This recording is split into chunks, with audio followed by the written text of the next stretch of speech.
welcome back to another episode of Guitar Talk with Todd here at Todd Beebe Music. Thank you all for checking in and being with me today. Please hit that subscribe button in the lower right hand corner. You know I appreciate it, and thank you all for checking in and joining me. We're closing in on 500 subscribers here as of right now, middle of August 2023. And when we do hit 500, we're going to go live. I'm looking forward to hanging out with so many of you that are on board with me and have been for a while here. And you know I appreciate it, so thank you. Find me on Facebook at Todd Beebe Music. And today we have another awesome guitar review. This is another 1990 limited colors edition Gibson Les Paul Standard. Check out my link below. We did a blue one of these that I have that was owned by Jim Peterick of the Ides of March and Survivor. I'll put the link to that below. We're going to go a lot more in depth in that one about how these were and what these were and everything and how many there were. But just real quick, there were 200 of 6 different colors. There were 4 standards and 2 customs. So the 4 standards were this one, which you'll see this one called transparent purple. I've never really gotten that, or translucent purple, because it's certainly not purple. Magenta, some people even call it pink. What would you guys call this? Comment below. I usually call it magenta. So there was this, there was the blue one, which we did a review on already. There was what they called mocha, or like a transparent brown. There was a transparent yellow, which is like an orangish one. And then the 2 customs were white and red. Keep in mind, these were put out in 1990. At that particular time, Gibson didn't have a standalone custom shop as we know it. Yes, I know people always write in and say this. There were things put out that had the custom shop logo on the back before that time and what they were calling the custom shop. But as far as a standalone shop that was its own thing, 1993 was when that got started. So before then, like 1990, when this was made, these were just made right at the USA plant. But when they would do something like this, it was more like their custom shop for that time. So it's got the logo, decal on the back of the headstock, which we're going to see when we get some close-ups in the case here real quick. And any of you that watch this program regularly know I love 1990s Gibson. That whole decade from 1990 to 2000, just I've said this a million times on here, but I'll say it again. My second favorite decade of the entire Gibson history.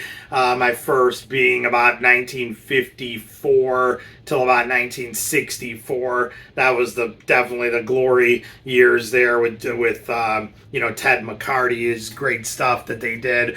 But my second favorite era would be 1990 to 2000, and that was Henry Jeskowitz. I know in 2023, which is when this is being recorded, it's all rip on Henry. Oh my God, Henry ruined the company and robot tuners, and that's true at the end. He did go a little off the rails there, but got to give credit where credit's due. When he bought the company in 1985, they were just completely going off the rail. I mean, they were terrible. Norlin owned Gibson. A lot of stuff was going wrong. That being said, there was a lot of great stuff too. We've had Norlin era Les Pauls on here. You always have to judge every guitar individually, but there was a lot of quality control issues going on there toward the end too.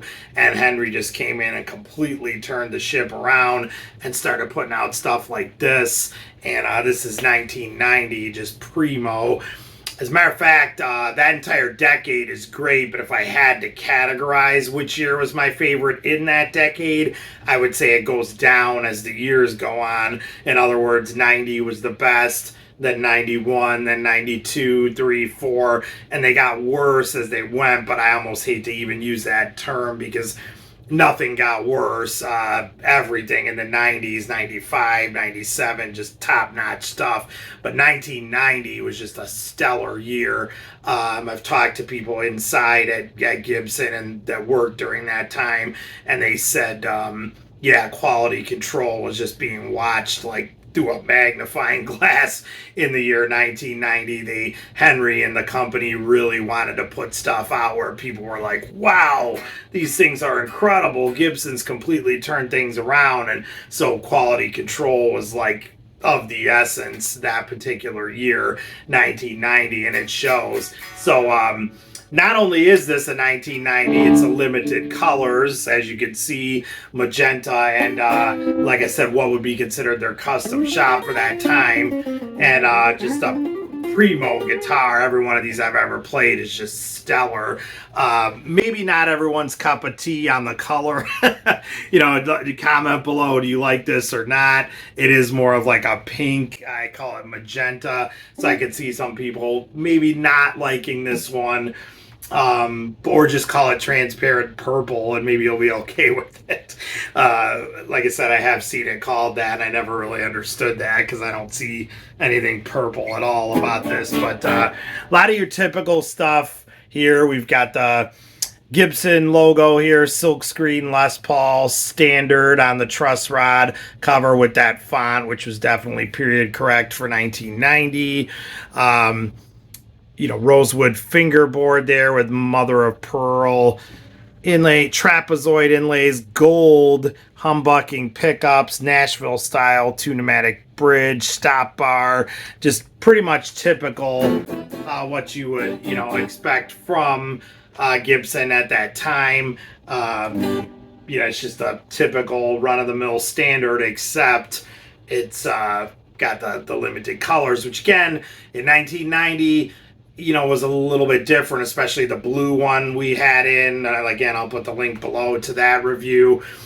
This color, any of these, I mean, they're still rare, but you see a lot more different colors now with the full-on custom shop running, and even the USA plant does a lot more of that kind of stuff nowadays. But in 1990, blue Les Pauls and this color now were few and far between. Everything was black, sunburst. Those were like your two biggest one. You know, you'd see a white here and there or something, but not, you know, natural, that type of thing, but not colors like this at all. So it was a big deal at the time. Just strumming some clean chords here.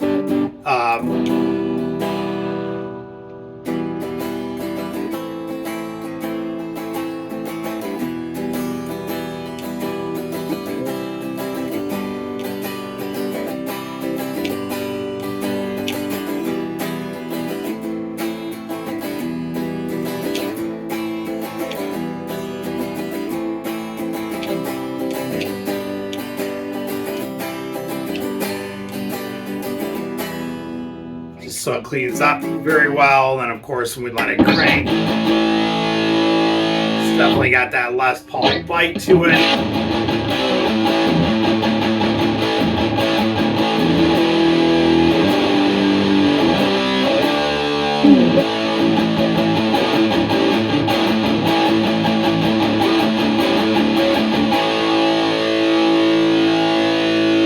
That's the great thing about this, you know, you could go from that right back into your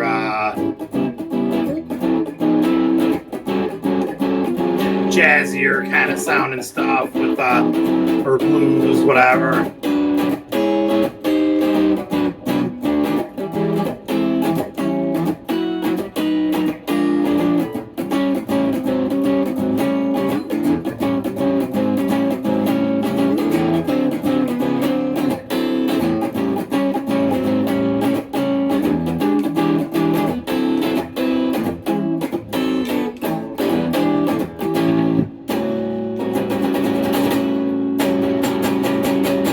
Yeah, so it just cleans up very well if you wanted to, or it's got the bite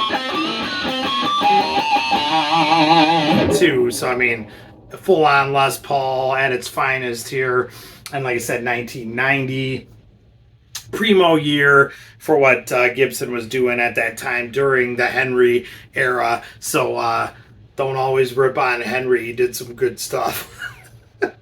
I know that's not a popular opinion, but he did. We gotta give credit where credit's due, and boy, he had definitely turned things around there during the 90s. I wish it would have stayed that way. I think what happened, just real quick to touch on that topic, is it turned into guitars were going good. Everything was back with quality control. And it was kind of like, what can we do next? And then it turned into this like brainstorming thing. Yeah, Henry did go a little bit off the rails there at the end, but he definitely had good intentions there in the 90s. And boy, we love that decade. So, all right, let's check this thing out closer up in the case and get some close up shots. Here we go. Okay, so here is the case for the 1990 limited colors edition Magenta Gibson Les Paul. Definitely the period correct case. We've had these on here many times. Love these cases. The brown with the Gibson USA. This is exactly what you would have gotten. Again, the full-on custom shop wasn't going yet at Gibson, and so there were no special cases, anything like that. It was all, even stuff that was special runs, like this one just came in your regular Gibson USA brown case. Very good condition for its age. Lifting it up here, got the typical, like I said, we've had these on the show many times. Pink interior there with the pink shroud. It's just awesome stuff. I love these cases. All right, so getting her opened up here. Let's get some close-ups. There's that awesome magenta, or like I said, you'll even hear it called transparent purple, which I never really got, but there she is, the translucent, transparent part, because you can see wood grain through these colors on all of them. So, again, check out that link to the blue one I've got. We go a lot more in depth with these guitars on there, but I just love these. Three-way toggle switch, typical stuff here. Got the gold humbuckers on this one, Nashville style, two-pneumatic bridge, stop bar tailpiece, 2-volume, 2-tone controls, speed knobs here, all original pick guard. Nothing's been altered or swapped out there. This thing's in really good shape, being that it's from 1990. I mean, very well taken care of by the owner for sure. Rosewood fingerboard going right up the neck there, trapezoid inlays, and then of course we've got the awesome Gibson headstock up here with the gold tuners. Like I said, typical stuff that you would have. Les Paul silkscreen logo, the standard font that was period correct for 1990 for sure. Let's flip this over, get a look at the back. All right, so Gibson gold tuners going on there, just looking beautiful, matching very well. There's the awesome limited colors edition. I always found it interesting that they chose colors, COLOURS, for these, and that's stamped on the back of all those. It's on the back of that blue one as well that I already did a review on. Check out that link. So that's just cool. You will always see that on the back of these if you've run across one. All right, back of the mahogany neck there, and the body, that deep red color. It just looks awesome. Let's get a side shot here like we always do by the output jack. All right, so this particular one has a gold metal output jack plate there that just, matches perfectly, of course. That binding yellowing away there, being that this is a 1990. It just looks awesome. Getting a back shot here of the strap button. That is not original. The owner still has the original hardware, which of course you always want to keep, but that has been swapped out for a shallower strap button. Let's get a look at the other side on those as well. All right, so there is the other end with that shallower strap button, but again, we are powered by strap tight on this show. Throw a strap tight on there and that will hold super securely. Stop dropping your guitars, stop altering your guitars, throw on a strap tight and you are done. All right, let's get one full body shot here, one more. Okay, so there she is with the shroud open in the case, just looking beautiful. The only other thing I want to kind of talk about here or mention is this right here. This was in the case, and the owner said it came with it. I've heard other people say that they came with these two, the limited guitars. They were done 200 in each color. I'm not sure if that's true or not. This could have been like a dealer bonus specialty wherever this originally came from. It's just like a, notebook that holds pad of paper rather, with Gibson USA on it. But that is official Gibson product. And I have heard other people say that they've seen these and they were put in the cases of all these when they came out in 1990. I don't know if that's necessarily true or not, or like I said, it could have been the particular dealer that this one originally came from. They threw something like this in too. There's been a lot of rumors about these guitars over the years. The other rumor I've always heard is that the back of the pick guards, Les Paul signed each one of those. That's definitely not true, because this one does not have that. And the blue one we already had in does not have that. And I've seen several of these from other people I've known over the years, and I've never seen one with the back of the pick guard sign, so I don't really know where that rumor came from, but I've heard that too. And it's kind of typical, because these were a pretty rare thing at that time in 1990, so I think they just kind of came with a lot of rumors to go along with them as well. But beautiful, beautiful guitar there. Gibson Les Paul Standard 1990 model in magenta, also sometimes called translucent or transparent purple. Just a real beautiful guitar. Okay, so let's take this thing for a test drive. Do something like we usually do, some slide, mellower stuff, turn it up, let it crank a little bit here. Try to get the full tonal spectrum out of these humbucking pickups on this beautiful Les Paul. Here we go.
Thank you.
Alright guys, so there she is, the 1990 Magenta or transparent purple, whichever you prefer to call it, limited colors edition Gibson Les Paul.